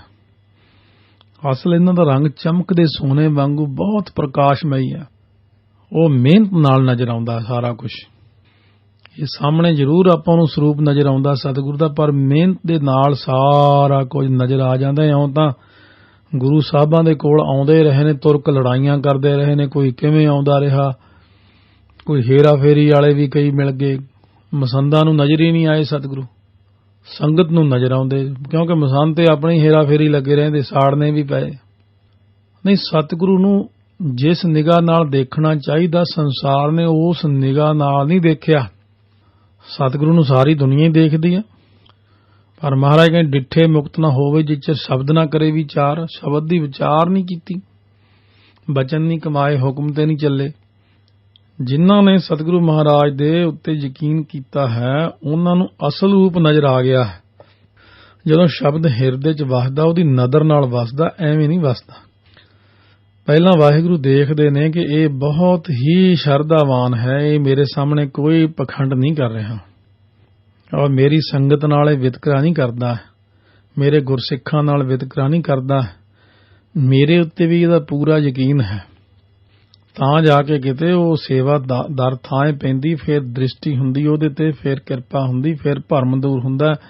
ਤਾਂ ਸ਼ਬਦ ਹਿਰਦੇ 'ਚ ਸ਼ਬਦ, ਕਿਉਂਕਿ ਸ਼ਬਦ ਨਾਲ ਤਾਂ ਏਡੀ ਵੱਡੀ ਸ੍ਰਿਸ਼ਟੀ ਬਣ ਗਈ। ਓਂਕਾਰ ਕਹਿੰਦੀ ਸ੍ਰਿਸ਼ਟੀ ਦੀ ਰਚਨਾ ਹੋ ਗਈ। ਕਿਤੇ ਸ਼ਬਦ ਛੋਟੀ ਚੀਜ਼, ਵਿਆਪਕ ਰੂਪ ਵਿੱਚ ਆ ਓਂਕਾਰ। ਪ੍ਰਿਥਮੈ ਓੰਕਾਰ ਤਿਨ ਕਹਾ ਸੋ ਧੁਨ ਪੂਰ ਜਗਤ ਮੋ ਰਹਾ। ਓੰਕਾਰ ਜੇ ਇੱਕ ਓੰਕਾਰ ਸਤਨਾਮ ਕਰਤਾ ਪੁਰਖ। ਇਹ ਸ੍ਰਿਸ਼ਟੀ ਦਾ ਮਾਲਕ ਹੈ, ਮੂਲ ਮੰਤਰ। ਕਰਤਾ ਨਹੀਂ ਹੈ, ਉਹ ਕਰਤਾ ਪੁਰਖ। ਕਾਲ ਤੋਂ ਰਹਿਤ ਹੈ, ਸੋਤੇ ਪ੍ਰਕਾਸ਼ ਆ ਉਹ। ਇਹਨੂੰ ਸਮਝਣ ਦਾ ਯਤਨ ਕਰੀਏ ਕਿ ਇੱਕ ਓੰਕਾਰ ਕਿੰਨੀ ਵੱਡੀ ਤਾਕਤ, ਜਿਹਨੇ ਸ੍ਰਿਸ਼ਟੀ ਦੀ ਰਚਨਾ ਕੀਤੀ ਹੈ। ਸਾਰੀ ਮਾਇਆ ਦਾ ਮਾਲਕ, ਸਾਰੀਆਂ ਸ਼ਕਤੀਆਂ ਦਾ ਮਾਲਕ ਹੈ ਇੱਕ ਓੰਕਾਰ। ਤਨ ਮਨ ਨਿਰਮਲ, ਨਿਰਮਲ ਬਾਣੀ ਨਾਮੋ ਮਨ ਵਸਾਏ। ਹੁਣ ਮਹਾਰਾਜ ਸੱਚੇ ਪਾਤਸ਼ਾਹ ਕਹਿੰਦੇ ਇਹ ਨਦਰ ਤੋਂ ਕਰਮ ਸ਼ੁਰੂ ਹੁੰਦਾ ਹੈ, ਫਿਰ ਵਸ ਜਾਂਦਾ ਹਿਰਦੇ 'ਚ। ਜੋ ਉਹਦੇ ਅੰਦਰੋਂ ਸਾਰੇ ਭਰਮ ਜਦੋਂ ਦੂਰ ਹੋ ਕੇ ਪ੍ਰਕਾਸ਼ ਹੋ ਗਿਆ, ਉਹਦਾ ਸਰੀਰ, ਮਨ ਤੇ ਬੋਲ ਨਿਰਮਲ ਹੋ ਜਾਂਦੇ ਨੇ। ਨਿਸ਼ਾਨੀ ਹੈ ਤਨ ਮਨ ਨਿਰਮਲ, ਨਿਰਮਲ ਬਾਣੀ। ਕਿਉਂਕਿ ਵਾਹਿਗੁਰੂ ਦਾ ਨਾਮ ਮਨ ਵਿੱਚ ਜਦੋਂ ਵਸਾਉਂਦਾ ਨਾ, ਵਸ ਗਿਆ, ਨਾਮੋ ਮਨ ਵਸਾਏ। ਇਹ ਕਾਰਨ ਇਹੀ ਹੈ। ਸਾਰੇ ਕਹਿੰਦੇ ਉਹ ਬੜੀ ਬਾਣੀ ਪੜ੍ਹਦਾ ਫਲਾਨਾ। ਬਾਣੀ ਪੜ੍ਹਨਾ ਇੱਕ ਅਲੱਗ ਗੱਲ ਹੈ, ਬਾਣੀ ਨੂੰ ਕੰਨਾਂ ਨਾਲ ਸੁਣਨਾ ਦੂਸਰੀ ਸਟੇਜ ਆ, ਬਾਣੀ ਨੂੰ ਮੰਨਣਾ ਤੀਸਰੀ ਸਟੇਜ ਆ, ਬਾਣੀ ਨੂੰ ਹਿਰਦੇ 'ਚ ਵਸਾ ਕੇ ਉਹਦੇ ਉੱਤੇ ਚੱਲਣਾ ਚੌਥੀ ਸਟੇਜ ਆ। ਕੇਵਲ ਪੜ੍ਹਨ ਨਾਲ ਹੀ ਗੱਲ ਨਹੀਂ ਬਣਦੀ। ਕੋਈ ਗਾਵੈ ਰਾਗੀ ਨਾਦੀ ਬੇਦੀ ਬਹੁ ਭਾਂਤ ਕਰ ਨਹੀਂ, ਹਰ ਹਰ ਭੀਜੈ ਰਾਮ ਰਾਜੇ ਜਿਨ੍ਹਾਂ ਅੰਤਰ ਕਪਟ ਵਿਕਾਰ ਹੈ ਤਿਨਾ ਰੋਏ ਕਿਆ ਕੀਜੈ। ਗੁਰਬਾਣੀ ਜਿਹੜੀ ਉਹ ਹਿਰਦੇ 'ਚ ਵਸਾਉਣਾ ਹੈ ਉਹਨੂੰ। ਜਦੋਂ ਤੱਕ ਕਿ ਜਾ ਕੇ ਗੁਰਬਾਣੀ ਹਿਰਦੇ 'ਚ ਨਹੀਂ ਵਸਦੀ, ਸ਼ਬਦ ਨਹੀਂ ਵਸਦਾ, ਉਪਦੇਸ਼ ਨਹੀਂ ਵਸਦਾ, ਉਦੋਂ ਤੱਕ ਜੀਵ ਅਗਿਆਨਤਾ ਵਿੱਚ ਹੀ ਰਹੇਗਾ। ਹੁਣ ਇਹ ਚੀਜ਼ ਨੂੰ ਆਪਾਂ ਜਦੋਂ ਕਲੀਅਰ ਦੱਸਦੇ ਹਾਂ, ਬਿਲਕੁਲ ਕੁੜੱਤਣ ਜੀ ਵੀ ਲੱਗਦੀ ਇਹਦੇ 'ਚ ਵੀ ਹੈ। ਇਹ ਗੱਲ ਕਿਉਂ ਕਹੀ? ਜਿਵੇਂ ਆਪਾਂ ਸੋਚਦੇ ਹਾਂ ਨਾ, ਉਵੇਂ ਕਲਿਆਣ ਹੁੰਦੀ ਨਹੀਂ ਹੈ। ਸਹੀ ਢੰਗ ਨਾਲ ਹੀ ਕਲਿਆਣ ਹੁੰਦੀ ਜੀਵ ਦੀ। ਬਹੁਤ ਸਾਰੇ ਲੋਕ ਦੇਖਦੇ ਆਪਾਂ ਕਿ ਸਾਰੀ ਜ਼ਿੰਦਗੀ ਵੀ ਬਹੁਤ ਕੁਝ ਉਹਨਾਂ ਨੇ ਕੀਤਾ। ਕਹਿੰਦੇ ਉੱਥੇ ਜਾਂਦਾ ਸੀ, ਸੇਵਾ ਕਰਦਾ ਸੀ, ਫਿਰ ਇਹ ਇੰਨਾ ਪਾਠ ਕਰਦਾ ਸੀ, ਪਰ ਉਹਨੇ ਇਹ ਸਾਰਾ ਕੁਝ ਪਖੰਡੀ ਸਿੱਖ ਵਾਂਗੂ ਜੇ ਦਿਖਾਵੇ 'ਚ ਹੀ ਕੀਤਾ ਤਾਂ ਉਹਦਾ ਕਰਮ ਮਨਜ਼ੂਰ ਨਹੀਂ ਨਾ ਹੋਇਆ। ਮਨਜ਼ੂਰ ਹੋ ਜੇ, ਥੋੜਾ ਜਿਹਾ ਹੋ ਜੇ। ਸਿੱਖ ਨੇ ਘਾਹ ਵੇਚ ਕੇ 6ਵੇਂ ਪਾਤਸ਼ਾਹ ਦੇ ਅੱਗੇ 2 ਪੈਸੇ ਰੱਖੇ, ਹੱਥ ਜੋੜ ਕੇ ਖੜਾ ਹੋ ਕੇ, ਸੱਚੇ ਪਾਤਸ਼ਾਹ ਮੈਨੂੰ ਮੁਕਤੀ ਦੇ ਦਿਓ। ਲਓ 2 ਪੈਸੇ ਰੱਖ ਕੇ ਮੁਕਤੀ ਮੰਗੀ। ਉਹ 2 ਪੈਸੇ ਹੀ ਪ੍ਰਵਾਨ ਹੋ ਗਏ ਆ। ਨਿਹਾਲ ਨਿਹਾਲ ਨਿਹਾਲ ਕੀਤਾ ਗੁਰਾਂ ਨੇ। 6ਵੇਂ ਪਾਤਸ਼ਾਹ ਨੂੰ ਭਾਈ ਗੋਪਾਲਾ ਜੀ ਨੇ ਇੱਕ ਜਪਜੀ ਸਾਹਿਬ ਦਾ ਪਾਠ ਸੁਣਾਇਆ, ਕਿਰਤਾਰਥ ਕਰ ਦਿੱਤਾ, ਨਿਹਾਲ ਕਰ ਦਿੱਤਾ, ਬ੍ਰਹਮ ਗਿਆਨ ਦੇ ਦਿੱਤਾ। ਗੱਲ ਤੇ ਪ੍ਰਵਾਨ ਹੋਣ ਦੀ ਕਦੇ ਆਪਾਂ ਇਹ ਸੋਚਿਆ ਕਿ ਮੇਰੀ ਪੜ੍ਹੀ ਹੋਈ ਬਾਣੀ ਗੁਰਾਂ ਦੇ ਦਰ ਤੇ ਪ੍ਰਵਾਨ ਵੀ ਹੋਗੀ, ਸੇਵਾ ਕੀਤੀ ਪ੍ਰਵਾਨ ਵੀ ਹੋਗੀ। ਪੜ੍ਹੀ ਹੋਈ ਬਾਣੀ ਨਾਲ ਹਉਮੈ ਤਾਂ ਨਹੀਂ ਕਿਤੇ, ਸੇਵਾ ਵਿੱਚ ਕਿਤੇ ਹਉਮੈ ਤਾਂ ਨਹੀਂ ਹੋਗੀ। ਮੈਂ ਸੇਵਾ ਕਿਤੇ ਦਿਖਾਵੇ ਵਜੋਂ ਤਾਂ ਨਹੀਂ ਕਰਦਾ, ਦੁਨੀਆ ਨੂੰ ਦਿਖਾਉਣ ਲਈ ਸੇਵਾ ਨਹੀਂ ਹੁੰਦੀ। ਕਿਉਂਕਿ ਇਸੇ ਕਰਕੇ ਤਾਂ ਆਪਾਂ ਫਿਰ ਜਦੋਂ ਸ਼ੋਹਰਤ ਲਈ ਸੇਵਾ ਕਰਦੇ ਹਾਂ, ਸ਼ੋਹਰਤ ਵੀ ਹੋ ਜਾਂਦੀ ਹੈ। ਦਿਖਾਵੇ ਲਈ ਬਾਣੀ ਪੜ੍ਹਦੇ ਹਾਂ ਤਾਂ ਦਿਖਾਵਾ ਪ੍ਰਵਾਨ। ਲੋਕ ਕਹਿੰਦੇ ਬਹੁਤ ਪਾਠ ਕਰਦਾ, ਬੜਾ ਅਭਿਆਸੀ ਬੰਦਾ।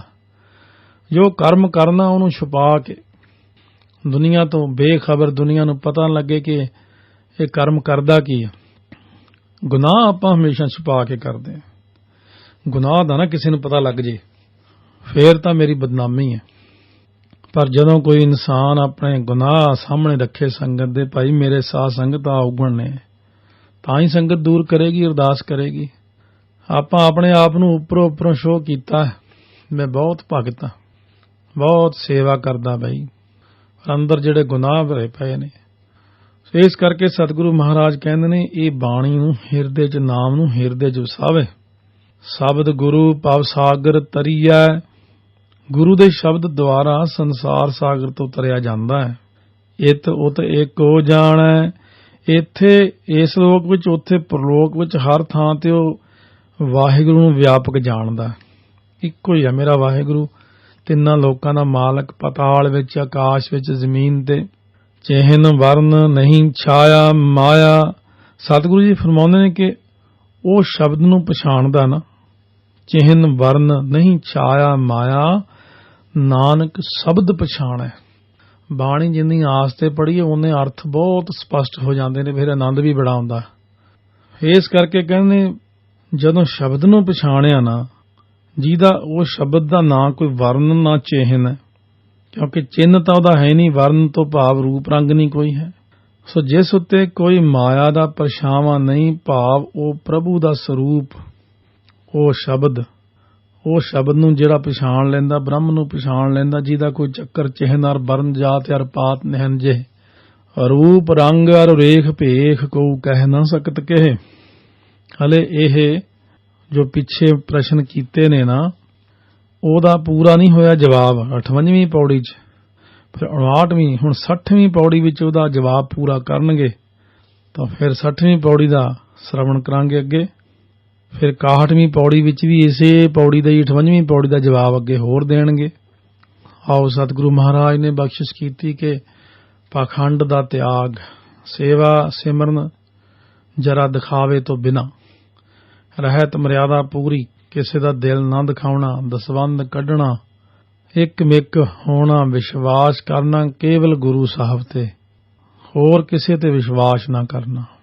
ਅੰਤਮ ਸਮੇਂ ਤੇ ਮਹਾਰਾਜ 10ਵੇਂ ਪਾਤਸ਼ਾਹ ਨੇ ਕਿਹਾ ਸੀ, ਦਰਖਤ ਦੇ ਉੱਤੇ ਚੜ੍ਹ ਕੇ ਕੋਈ ਦਰਖਤ ਉਡਾ ਕੇ ਲੈ ਜਾਵੇ, ਕੰਧ ਉੱਤੇ ਬਹਿ ਕੇ ਕੋਈ ਕੰਧ ਨੂੰ ਭਜਾ ਕੇ ਲੈ ਜਾਵੇ, ਗੁਰਸਿੱਖੋ ਸਿੰਘੋ ਸੰਗਤੇ ਵਿਸ਼ਵਾਸ ਨਾ ਕਰਿਓ ਤੇ ਕਿਤੇ ਨਾ ਚੇਟਕੀ ਫਕੀਰਾਂ ਦੇ ਮਗਰ ਲੱਗ ਕੇ ਰਿੱਧੀਆਂ ਸਿੱਧੀਆਂ ਦੇਖ ਕੇ ਵਿਸ਼ਵਾਸ ਤੋੜ ਦੋ ਗੁਰੂ ਗ੍ਰੰਥ ਸਾਹਿਬ ਤੋਂ।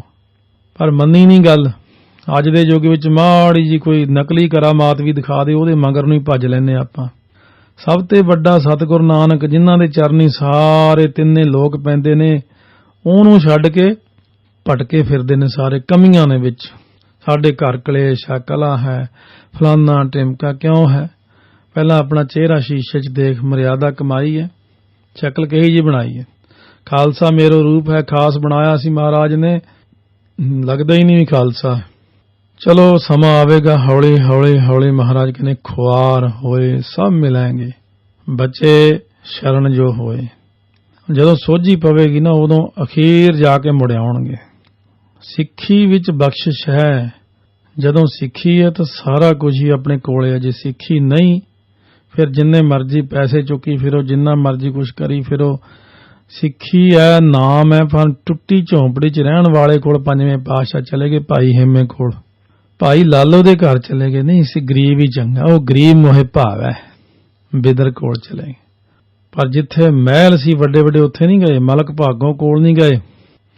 ਭਾਈ ਪੱਲਾ 6ਵੇਂ ਪਾਤਸ਼ਾਹ ਵੇਲੇ ਖੇਤਾਂ ਦੇ ਵਿੱਚ ਗੁੜ ਦੀ ਭੇਲੀ ਜੀ ਬੰਨ੍ਹ ਕੇ, ਰੋੜੀ ਬੰਨ੍ਹ ਕੇ, ਗੁੜ ਦੀ ਵੱਡੀ ਸਾਰੀ 1.25 ਰੁਪਈਆ ਪੱਲੇ 'ਚ ਬੰਨ੍ਹ ਕੇ ਹਲ ਵਾਹੁੰਦਾ। ਪੱਲਾ ਸਿੱਧਾ ਜਿਹਾ ਬੰਦਾ, ਭੋਲਾ ਭਾਲਾ। ਮਾਤਾ ਕਹਿਣ ਲੱਗੀ, ਪੱਲਿਆ ਜੇ ਮਹਾਰਾਜ ਕਿਤੇ ਰਾਜ ਮਿਲ ਪਏ, ਹਾਂ ਮਾਤਾ ਫਿਰ ਮੈਂ ਇਹ ਗੁੜ ਦੀ ਭੇਲੀ ਕੋਲ ਹੀ ਰੱਖਦਾ ਆਪਣੇ। 6ਵੇਂ ਪਾਤਸ਼ਾਹ ਜਦੋਂ ਉਹਨਾਂ ਨਗਰ ਗਏ, ਸਾਰਿਆਂ ਗੁਰਸਿੱਖਾਂ ਨੂੰ ਰੋਕਤਾ, ਤੁਸੀਂ ਇੱਥੇ ਰਹੋ, ਮੈਂ ਹੁਣੇ ਆਇਆ। ਘੋੜੇ ਤੇ ਚੜ੍ਹ ਕੇ ਜਦੋਂ ਖੇਤਾਂ 'ਚ ਪਹੁੰਚੇ, ਪੱਲਾ ਦੇਖਦਾ ਕੋਈ ਸੁਪਨਾ ਦੇਖ ਰਿਹਾ ਕਿ ਸੱਚਮੁੱਚ ਆਏ ਖੜੇ ਨੇ। ਮਹਾਰਾਜ ਕਹਿੰਦੇ, ਪੱਲਿਆ ਭਾਈ ਸਾਡੀ ਭੇਟਾ ਬੰਨੀ ਫਿਰਦਾ, ਬੜੇ ਚਿਰ ਦੀ ਪੱਲੇ 'ਚ ਲਿਆ। ਹੈਰਾਨ ਹੋ ਕੇ ਹੌਲੀ ਹੌਲੀ ਅੱਗੇ ਨੂੰ ਵੱਧ ਕੇ ਚਰਨਾਂ ਨੂੰ ਟੱਚ ਕਰਕੇ ਦੇਖਦਾ, ਸੱਚੀ ਕਿ ਸੁਪਨਾ ਆ ਰਿਹਾ ਕਿ ਸੱਚਮੁੱਚ ਹੀ ਖੜੇ ਹੋ? ਕਹਿੰਦੇ ਹਾਂ ਹਾਂ ਸੱਚਮੁੱਚ ਆਏ ਤੈਨੂੰ ਮਿਲਣ। ਪਿਆਰਿਆ ਤੂੰ ਇੰਨੇ ਚਿਰ ਦਾ ਸਾਨੂੰ ਉਡੀਕ ਰਿਹਾ। ਗਦ ਗਦ ਹੋ ਗਿਆ, ਅੱਖਾਂ 'ਚੋਂ ਜਲ ਆ ਗਿਆ, ਚਰਨਾਂ ਤੇ ਰੱਖ ਕੇ ਸਿਰ ਧੋ ਤੇ ਚਰਨ। ਮਹਾਰਾਜ ਤੁਸੀਂ ਇੱਕ ਗੁੜ ਦੀ ਰੋੜੀ ਲੈਣ ਆ ਗਏ, 1.25 ਰੁਪਈਆ ਗਰੀਬ ਦਾ। ਮਹਾਰਾਜ ਕਹਿੰਦੇ ਇਹੀ ਤਾਂ ਮੈਨੂੰ ਚੰਗਾ ਲੱਗਦਾ, ਗੋਬਿੰਦ ਭਾਓ ਭਗਤ ਦਾ ਭੁੱਖਾ। ਸੋ ਇਸ ਕਰਕੇ ਸਾਧ ਸੰਗਤ ਮਹਾਰਾਜ ਭਾਓ ਭਗਤ ਦੇ ਭੁੱਖੇ ਨੇ। ਪਾਖੰਡ ਦੀ ਲੋੜ ਨਹੀਂ, ਬਹੁਤੀ ਚੀਜ਼ਾਂ ਦੀ ਲੋੜ ਨਹੀਂ। ਇੱਕ ਵਾਰੀ ਪਿਆਰ ਨਾਲ ਵਾਹਿਗੁਰੂ ਕਿਹਾ ਹੋਵੇ ਤਾਂ ਹੀ ਪ੍ਰਵਾਨ ਕਰ ਲੈਂਦੇ ਨੇ। ਇੱਕ ਵਾਰ ਜਪਜੀ ਸਾਹਿਬ ਪੜਿਆ, ਇੰਨਾ ਕੁਝ ਦੇ ਦਿੱਤਾ। ਇੱਕ ਗੁੜ ਦੀ ਰੋੜੀ ਪਿੱਛੇ ਇੰਨਾ ਕੁਝ, ਮਾਈ ਥਾਨ ਗੁਰਦੁਆਰੇ ਇੰਨਾ ਕੁਝ ਦੇਤਾ ਜਾ ਕੇ। ਭਾਗ ਭਰੀ ਮਾਤਾ ਨੇ ਖੱਦਰ ਦਾ ਥਾਨ ਭੇਟਾ ਕੀਤਾ। 6ਵੇਂ ਪਾਤਸ਼ਾਹ ਨੇ ਝੋਲੀਆਂ ਭਰਤੀਆਂ ਉਹਨਾਂ ਦੀਆਂ। ਬੱਚੇ ਛੋਟੇ ਜਿਹਨੇ ਹੋਲਾਂ ਖਵਾਤੀਆਂ, ਛੋਲਿਆਂ ਦੇ ਖੇਤਾਂ ਵਿੱਚ ਭੁੰਨ ਕੇ ਹੋਲਾਂ ਖਵਾਈਆਂ, ਉਹਨੂੰ ਰਾਜ ਦੇ ਦਿੱਤਾ। ਸਤਿਗੁਰੂ ਕਹਿੰਦੇ ਮੈਨੂੰ ਤੇ ਬਹੁਤੀਆਂ ਦੀ ਲੋੜ ਨਹੀਂ, ਮੈਨੂੰ ਤੂੰ ਪਿਆਰ ਨਾਲ ਕੋਈ ਇੱਕ ਵਾਰੀ ਬੁਲਾਵੇਂ ਨਾ, ਪਿਆਰ ਨਾਲ ਇੱਕ ਕੋਈ ਛੋਟੀ ਜਿਹੀ ਭੇਟਾ, ਪਿਆਰ ਹੋਵੇ ਉਹਦੇ ਨਾਲ, ਫਿਰ ਭੇਟਾ ਵੱਡੀ ਬਣ ਜਾਂਦੀ। ਜੇ ਭੇਟਾ 'ਚ ਪਿਆਰ ਨਹੀਂ, ਹੰਕਾਰ ਹੈ ਕਿ ਮੈਂ ਇੰਨਾ ਦਾਨ ਕਰ ਰਿਹਾ, ਇੰਨਾ ਪਾਠ ਕਰ ਰਿਹਾ, ਫਿਰ ਮਹਾਰਾਜ ਕਹਿੰਦੇ ਮੈਨੂੰ ਨਹੀਂ ਚੰਗਾ ਲੱਗਦਾ। ਸਾਊ ਸਤਿਗੁਰੂ ਕਹਿੰਦੇ ਪਿਆਰ ਦੇ ਨਾਲ ਸਾਰੇ ਮਿਲ ਕੇ ਭੇਟਾ ਫੇਰ ਕੇ ਅੱਗੇ ਰੱਖੀ ਹੈ। ਜਿਤ ਦਿਸੈ ਦਰਬਾਰ ਮੂੰਹਾਂ ਕੇ ਬੋਲਣ ਬੋਲੀ ਹੈ, ਜਿਤ ਸੁਣ ਧਰੇ ਪਿਆਰ, ਅੰਮ੍ਰਿਤ ਵੇਲਾ ਸੱਚ ਨਾਮ ਵਡਿਆਈ ਵਿਚਾਰ।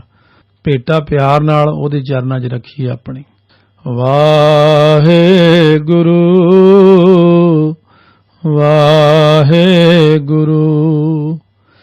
ਵਾਹਿਗੁਰੂ ਵਾਹਿਗੁਰੂ।